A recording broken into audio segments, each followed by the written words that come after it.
ઓમ શાંતિ. 16 September 2024ના સાકાર બાબાના મહાવાક્યો. મીઠા બાળકો, આ વન્ડરફુલ સત્સંગ છે જ્યાં તમને જીતે જી જ મરવાનું શીખવાડે છે.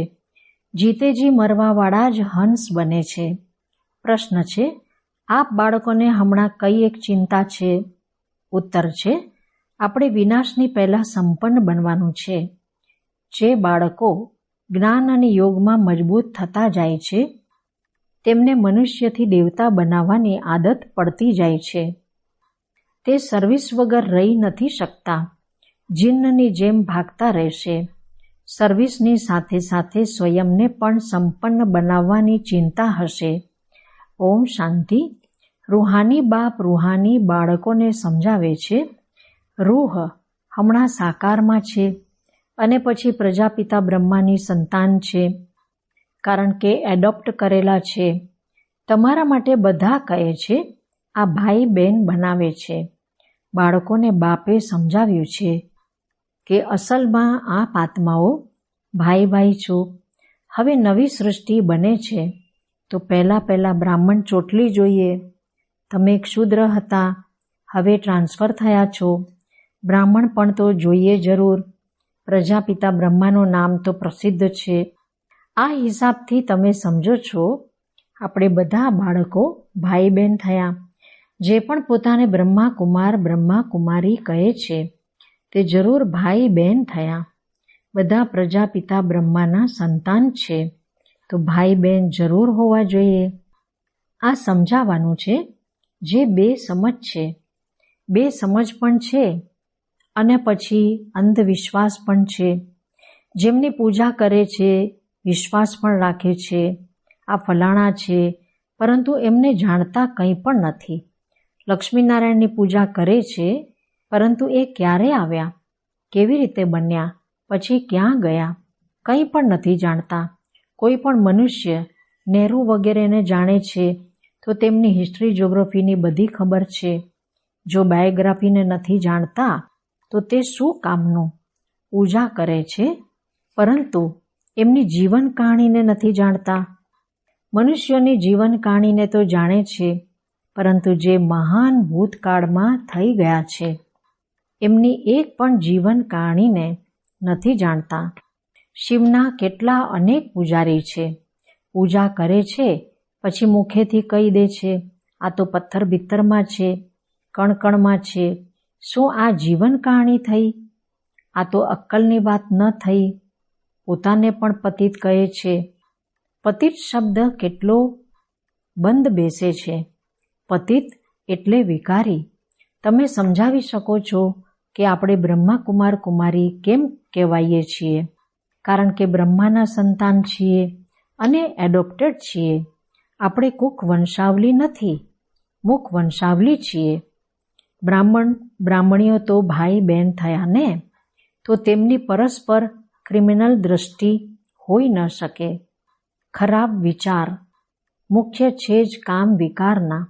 તમે કહો છો અમે પ્રજાપિતા બ્રહ્માના સંતાન ભાઈ બહેન બનીએ છીએ. તમે સમજો છો આપણે બધા છીએ શિવ બાબાના સંતાન ભાઈ ભાઈ. આ પણ પાક્કું છે. દુનિયાને કંઈ પણ ખબર નથી. એમ જ ફક્ત કહી દે છે. તમે સમજાવી શકો છો સર્વ આત્માઓના બાપ એ એક છે. એમને બધા પોકારે છે. તમે ચિત્ર પણ દેખાડ્યા છે. મોટા મોટા ધર્મવાળા પણ આ નિરાકાર બાપને માને છે. એ છે નિરાકાર આત્માઓના બાપ. અને પછી સાકારમાં બધાના બાપ પ્રજાપિતા બ્રહ્મા છે, જેમનાથી વૃદ્ધિ થતી રહે છે. ઝાડ વધતું જાય છે. ભિન્ન ભિન્ન ધર્મોમાં આવતા જતા રહે છે. આત્મા તો આ શરીરથી ન્યારો છે.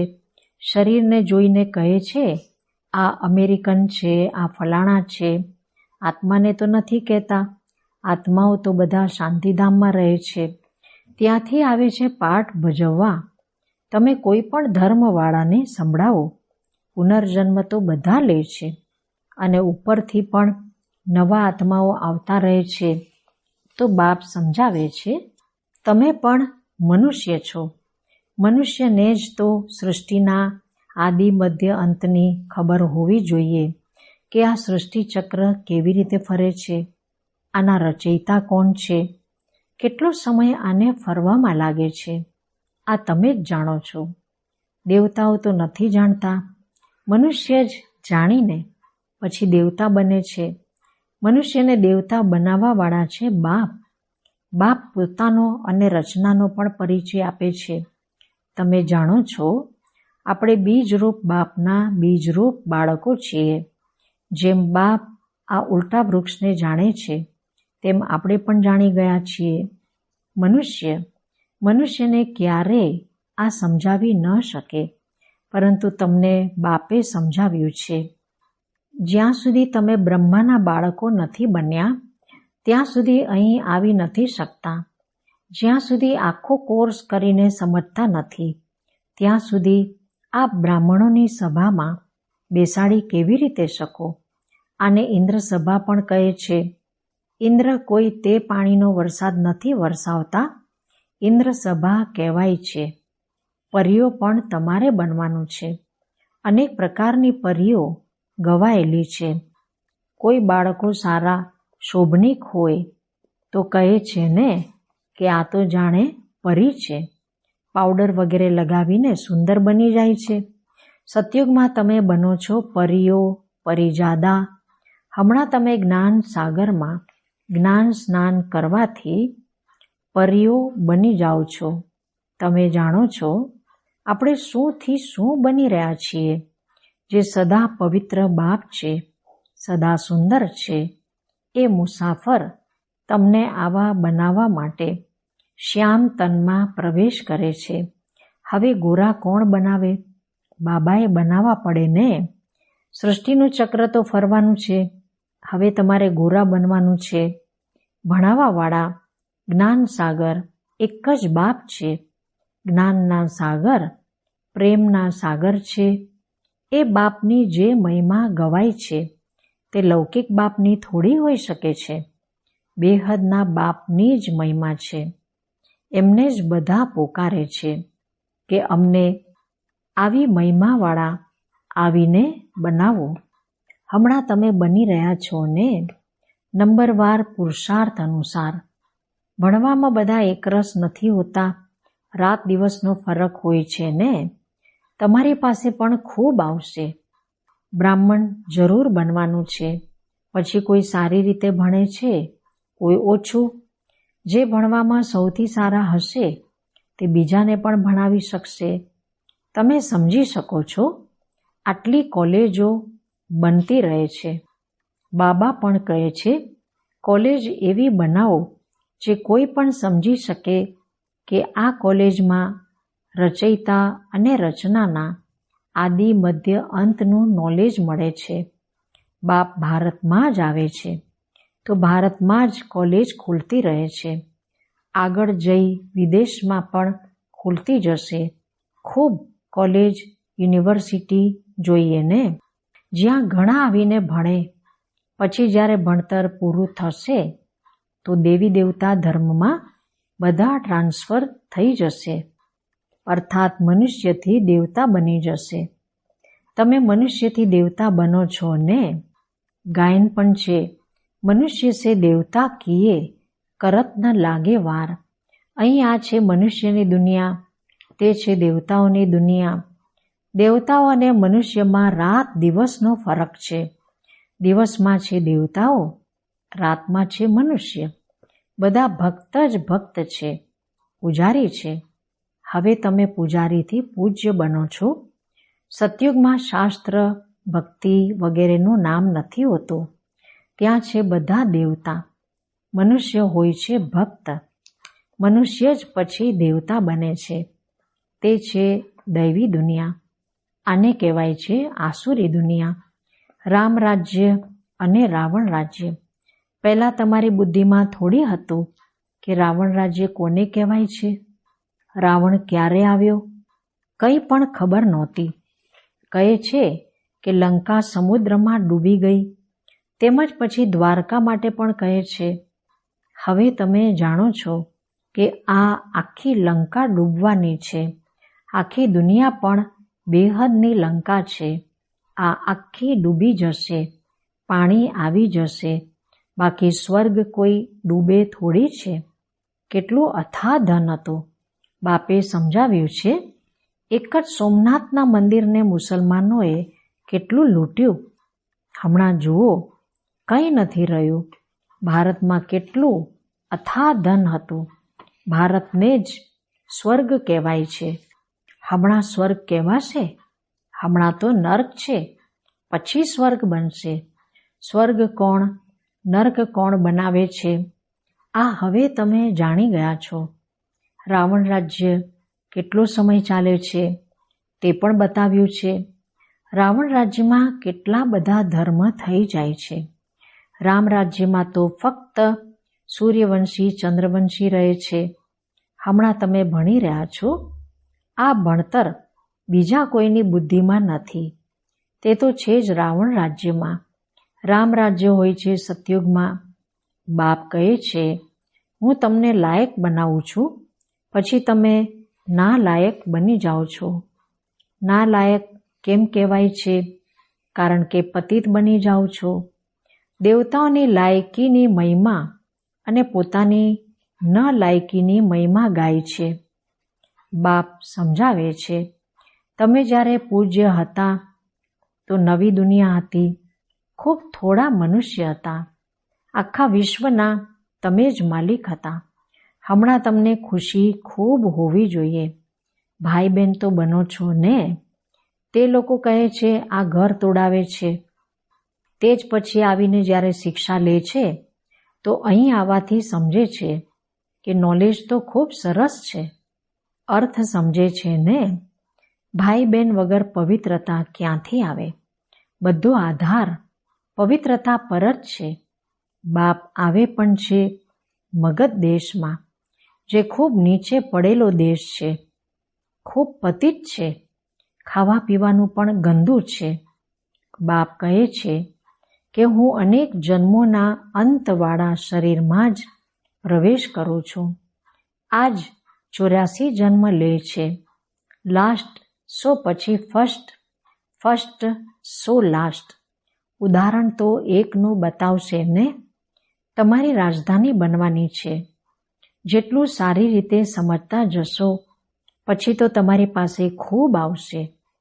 હમણાં આ ખૂબ નાનું ઝાડ છે.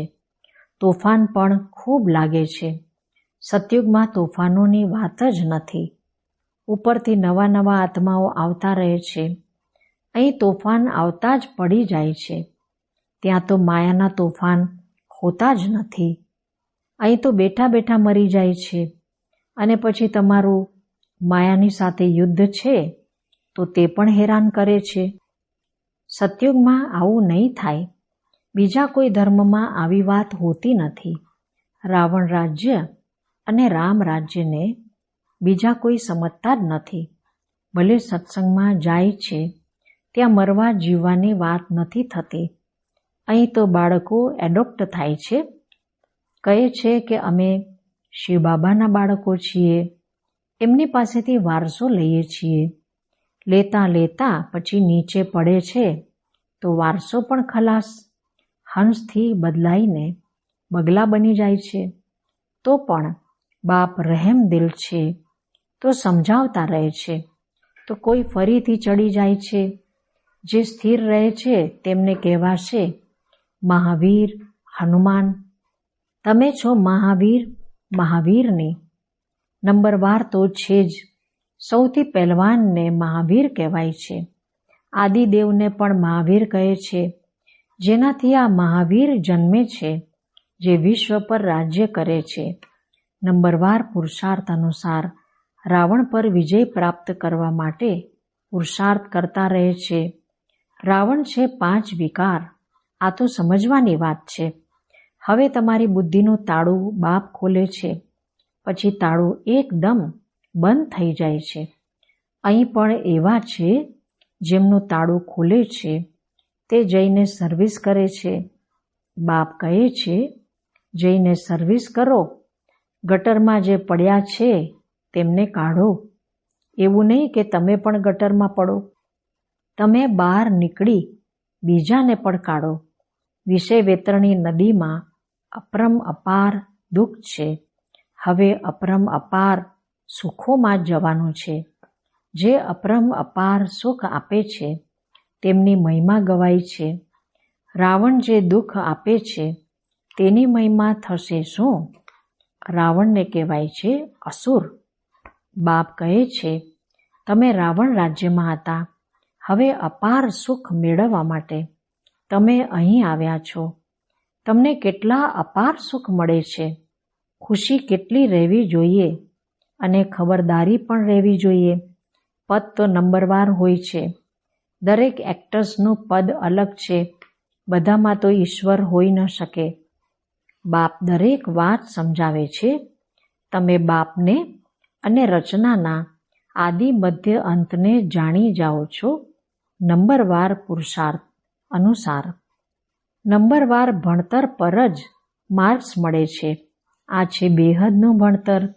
આમાં બાળકોનું ખૂબ અટેન્શન હોવું જોઈએ. ભણવાનું એક દિવસ પણ મિસ ન થાય. આપણે છીએ સ્ટુડન્ટ. ગોડફાધર ભણાવે છે એ નશો બાળકોને ચડેલો રહેવો જોઈએ. ભગવાનનું વાચ. ફક્ત એમણે નામ બદલીને કૃષ્ણનું નામ રાખી દીધું છે. ભૂલથી શ્રી કૃષ્ણ ભગવાનનું વાચ સમજી લીધું છે. કારણ કે શ્રી કૃષ્ણ થયા નેક્સ્ટ ટુ ગોડ, ભગવાનનું બાળક. સ્વર્ગ જે બાપ સ્થાપન કરે છે એમાં નંબર 1 આ છે ને. આ જ્ઞાન હમણાં તમને મળ્યું છે. નંબરવાર પુરુષાર્થ અનુસાર પોતાનું પણ કલ્યાણ કરે છે, બીજાઓનું પણ કલ્યાણ કરતા રહે છે. તેમને સર્વિસ વગર ક્યારેય સુખ નથી લાગતું. આપ બાળકો યોગ અને જ્ઞાનમાં મજબૂત થઈ જશો તો કામ એવી રીતે કરશો જાણે કે જીન. મનુષ્યથી દેવતા બનાવવાની આદત પડી જશે. મોત પહેલાં જ પાસ થવાનું છે. સર્વિસ ખૂબ કરવાની છે. અંતમાં તો લડાઈ લાગશે. કુદરતી આફતો પણ આવશે. અચ્છા, મીઠા મીઠા શીખી લીધા બાળકો પ્રત્યે માત પિતા બાપ દાદાના યાદ પ્યાર અને ગુડ મોર્નિંગ. રૂહાની બાપના રૂહાની બાળકોને નમસ્તે. રૂહાની બાળકોના રૂહાની બાપને નમસ્તે. ધારણા માટે મુખ્ય સાર પહેલું છે લાસ્ટ સો ફર્સ્ટ જવા માટે મહાવીર બની પુરુષાર્થ કરવાનો છે. માયાના તોફાનોમાં હલવાનું નથી. બાપ સમાન રહેમદિલ બની મનુષ્યની બુદ્ધિનું તાળું ખોલવાની સેવા કરવાની છે. બીજું છે જ્ઞાન સાગરમાં રોજ જ્ઞાન સ્નાન કરી પરિજાદા બનવાનું છે. એક દિવસ પણ ભણવાનું મિસ નથી કરવાનું. ભગવાનના આપણે વિદ્યાર્થી છીએ. આ નશામાં રહેવાનું છે. વરદાન છે ગંભીરતાના ગુણ દ્વારા ફૂલ માર્ક્સ જમા કરવાવાળા ગંભીરતાની દેવી અથવા દેવતા ભવ. વર્તમાન સમયે ગંભીરતાના ગુણની ખૂબ ખૂબ આવશ્યકતા છે. કારણ કે બોલવાની આદત ખૂબ થઈ ગઈ છે. જે આવે છે તે બોલી દો છો. કોઈએ કંઈ સારું કામ કર્યું અને બોલી દીધું તો અડધું ખતમ થઈ જાય છે. અડધું જ જમા થાય છે અને જે ગંભીર હોય છે એનું ફૂલ જમા થાય છે. એટલે ગંભીરતાની દેવી અથવા દેવતા બનો અને પોતાના ફૂલ માર્ક્સ ભેગા કરો. વર્ણન કરવાથી માર્ક્સ ઓછા થઈ જશે. સ્લોગન છે બિંદુ રૂપમાં સ્થિત રહો તો સમસ્યાઓને સેકન્ડમાં બિંદુ લાગી શકશે. અચ્છા, ઓમ શાંતિ.